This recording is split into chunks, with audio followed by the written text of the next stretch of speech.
大家好，今日係2025年嘅9月4日啊。今日講下咧日本篡改教科書，有啲人就話咧日本篡改教科書啊，好嚴重啊！日本史料你都信嗱？咁我哋咧做歷史研究咧就要多重考證，譬如話喺清史嘅研究啊，你睇清史嘅官方史料啊、清實錄嗰啲咧，你睇唔到嘅，因為咧佢為咗要保護清朝皇室嘅一種威嚴啊，將一啲咧即係污糟邋遢嘅就篡改咗嘅。咁我哋睇清史咧就要睇咩咧？就睇呢個嘅朝鮮李氏王朝實錄啊，由朝鮮人記載嘅清史咧就反而係更準確一啲嘅。咁啊同樣道理啦，我咧就係日前咧就拍咗影片，影片裏邊咧我就考證啦。喺毛澤東嘅年代咧，共產黨啊就聲稱咧對日作戰咧係敵後游擊。敵後游擊咧就係輔助嘅角色嚟啫，主要係發展自己嘅勢力。其實喺抗日戰爭期間咧，即係呢個共軍啊就擴大蘇區啊嘛，蘇區大部分都唔係從日軍淪陷區度嚟噶啦，喺國民黨嘅度嚟噶啦，其實係喺國民政府度嚟嘅，所以咧主要咧7分係發展，2分就應付，1分係抗日啊！呢個由始至終都係咁樣嘅。咁但係去到習近平嘅時代咧，突然間係10年前改咗個論述，寫咗去中國近代史綱嘅教科書裏邊。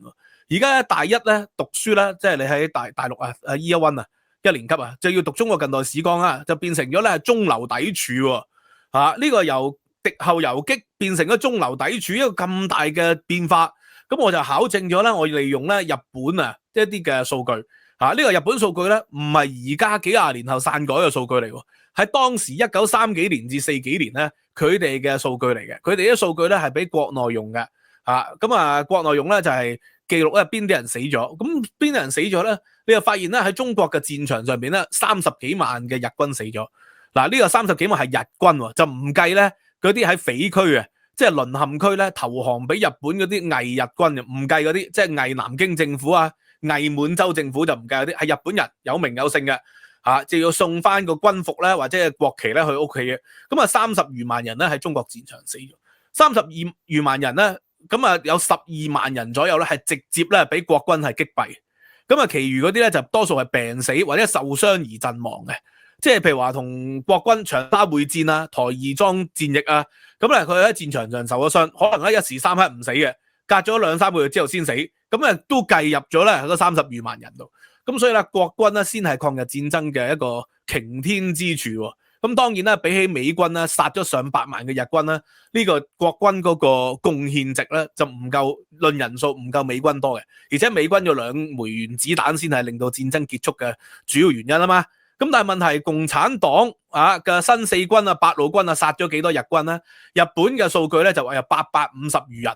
咁850餘人咧，10年前嘅時候咧，紅旗文稿就發咗評論文章就駁斥唔止嘅。因為800餘人咧，其實就係戰場直接殺死，咁但係咧仲有一啲咧係喺嗰個時候咧小股作戰游擊咧陣亡嘅，咁加埋就2500餘人啦。我當啦連埋受傷最後戰死嗰啲3-4千人應該係走唔甩嘅。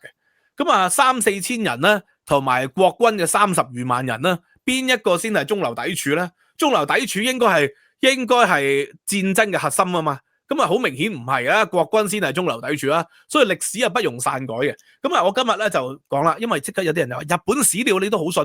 日本教科書係好中意作假嘅。日本教科書係咪好中意作假咧？嗰啲人係有冇讀過日本嘅教科書咧？嗰啲人似乎冇讀過日本教科書佢係睇環球時報就話日本教科書成日作假。事實上咧，日本唔係好似中國咁冇統一嘅教科書嘅。日本亦都唔係好似中國咁冇統一嘅官方審定教育部嘅官方史術、官方史觀就冇嘅，係有好多唔同嘅史術、好多唔同嘅史觀。咁但係咧問題就係日本篡改教科書好可惡我哋都知道有啲極右嘅教科書好可惡，包括否定南京大屠殺、否定慰安婦否定咧用731，即係呢啲嘅日本極右教科書。呢啲聲音每年我哋睇新聞都見到的而且確好可惡。但問題佢佔嘅比例係幾多咧？又冇乜人知冇乜人知譬如話啦，《環球時報》就話扭曲史實真相，日本篡改教科書屢犯不改咁又將呢個督島改為捉島引起韓國嘅抗議，唔係淨係針對中國針對埋韓國，針對埋呢個嘅鄰近地區。咁所以咧非常之可惡啦。咁佢有寫到呢啲嘢，日本90年代開始就有啲極右分子篡改教科書，佢就咁睇標題咧，你就以為日本整個國家都係篡改教科書，其實喺到下文咧先到喺90年代開始，有啲極右嘅右翼分子係篡改教科書。呢啲右翼分子全世界都有，英國都有嘅。Reform UK 都係主張咁樣嘅。Reform UK 咧，佢哋就話啦，而家英國嘅教科書咧，最近呢100年啊，二次世界大戰之後啊，接近100年啦，都係主張用懺悔史觀嘅，對以前英國啦殖民地啊，呢個武力擴張啊。呢個嘅對亞洲啊鴉片戰爭啊各方面咧，都係發動咗一啲不公義嘅戰爭。呢個叫懺悔史觀。喺二次世界大戰之後，德國啊更加啦，德國亦都係有懺悔史觀。所以點解歐洲人對德國納粹政權咧滅亡咗之後，對德國人係咁寬容啊？就因為佢哋有懺悔史觀，英國都有。咁呢啲懺悔史觀咧，而家 Reform UK 就話唔得，唔令到啲人唔愛國，應該咧要恢復翻咧大英帝國嘅偉大。宣揚多啲咧殖民嘅一個合法性喺裏邊，呢個就 Reform UK。呢個極右派咧，全世界都有嘅。其實右翼喺日本就係講民族主義，否定頭先講嗰啲侵略事件，將咧侵略中國咧改為進出中國。呢個真係好可惡啊！你侵犯一個婦女，你又可以話講成我進出佢啫，我唔係侵犯佢啊。呢啲係即係人渣都不如。但問題呢啲嘅教科書佔日本嘅教科書使用比例有幾高咧？咁啊，喂，好多時候咧，佢哋唔會話俾你知。咁當然其實係有嘅咁你睇細文啊，見到嘅喺呢個嘅新華網咧就話右翼教科書比例激增。比例激增係幾多咧？原來睇內文你就知啦，因為個標題通常用到好聳動啊嘛。佢睇到內文咧，原來只係講3.7% 嘅日本學校咧係會用極右嘅教科書。如果連埋一啲即係中間偏右嘅咧，加埋都係6% 左右。咁所以其實咧係不足1成咧係用中間偏右、極右同埋咧相對右嘅。大部分嘅日本教科書咧都係頭先所講嘅懺悔史觀教科書嚟嘅。你睇睇啦，日本嘅教科書或者日本嘅文部省所審定嘅教科書內容咧，大部分都係屬於嗰一種即係主流係懺悔史觀嘅並唔係好似咧中國完全宣傳咧日本嗰種冇良心日本冇良心嘅人大有人在啦譬如話啦，文部科學大臣曾經咧就對於呢個喺教科書裏邊咧慰安婦有啲學校啦或者有啲嘅右翼嘅出版社刪除咗慰安婦，係發表咗抗議喎。喺令和3年即係2021年3月8號嘅時候，係發出咗抗議喎，亦都說明咗而家主流嘅日本教科書都有好多係有講到慰安婦，而且咧講到慰安婦咧就唔係好似嗰啲極右教科書裏邊所講提到嗰啲慰安婦係呢個嘅咩係徵召嘅，唔係用強行綁架嘅。咁所以其實咧呢一啲史料咧都係清楚嘅，就唔係完全咧係可惡之極嘅。有唔少嘅教科書都係用所謂嘅左派嘅懺悔史觀啦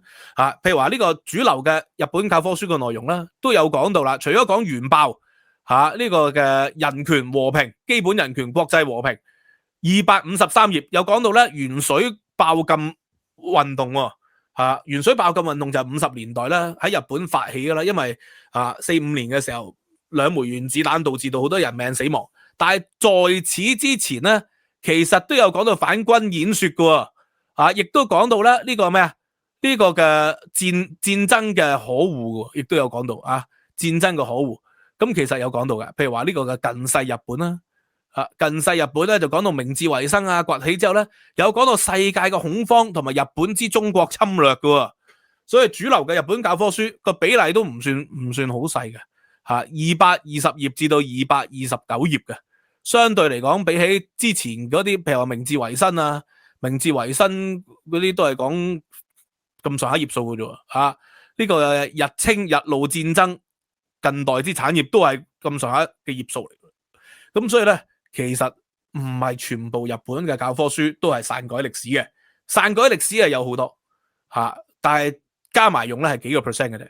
咁而且咧嗰啲日本咧篡改教科書嗰啲極右團體咧，仲成日發聲明咧譴責嗰啲咧人咧係有嗰啲即係日本嘅暴行嗰啲記載嘅。咁所以呢啲人好可惡嘅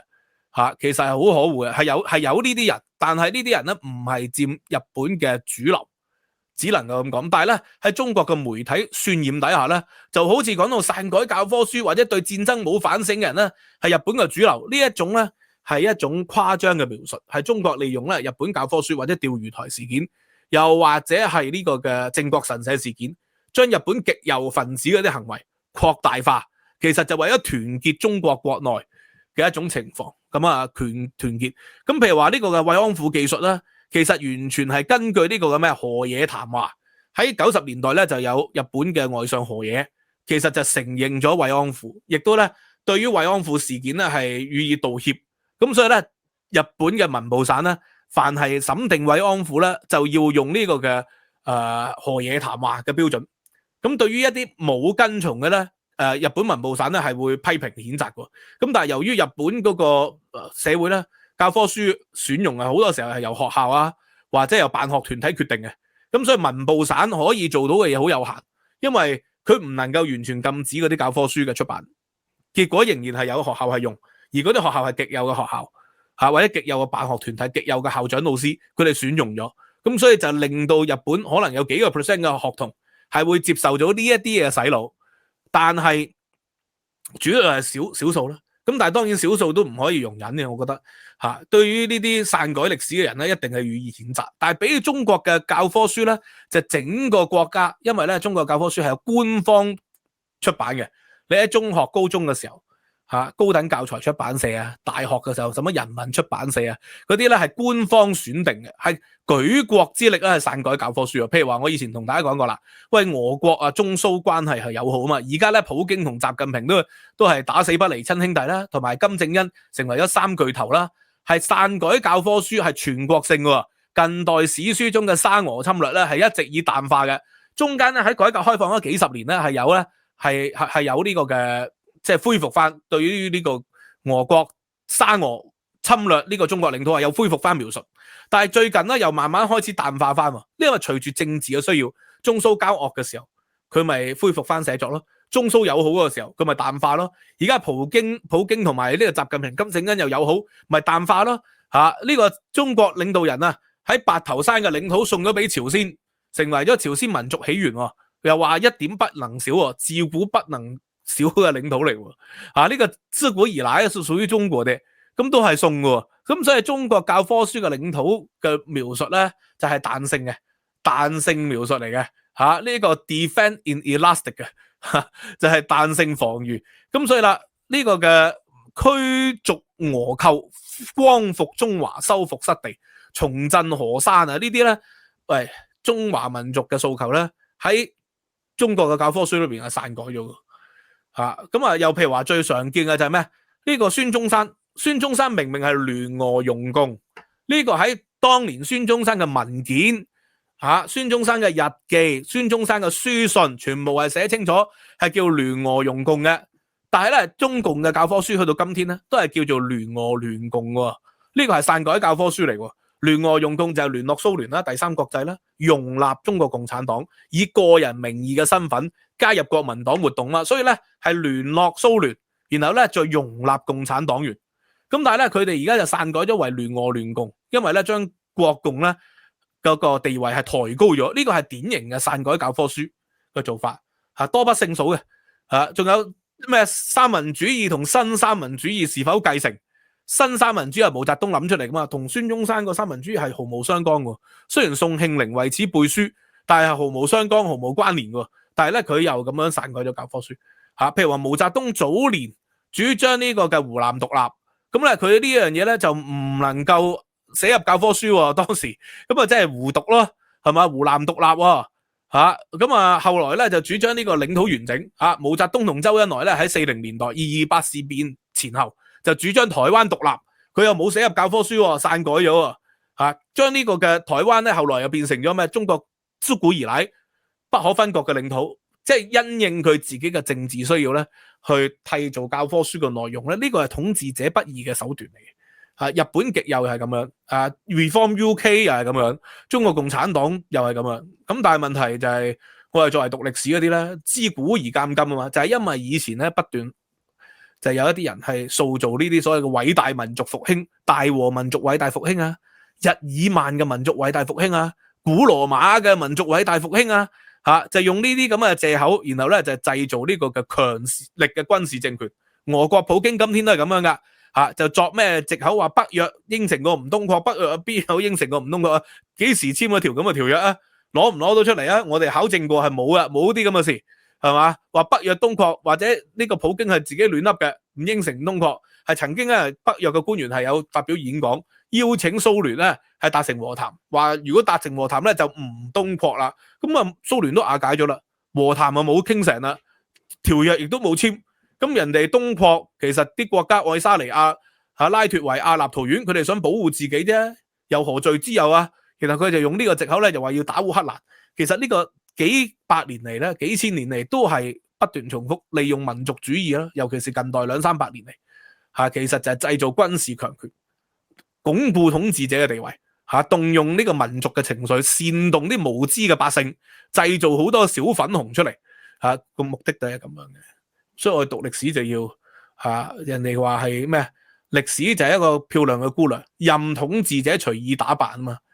咁我哋讀歷史就係一個卸妝師，佢哋就係化妝師，我哋要幫佢卸妝。所以再話日本篡改教科書咧，咁你就可以話俾佢知個事實係點啦。日本嘅主流教科書都係有懺悔史觀嘅，你可以批評嘅懺悔史觀唔夠，咁可能真係唔夠嘅咁但係佢哋主流就唔係篡改，呢個係事實。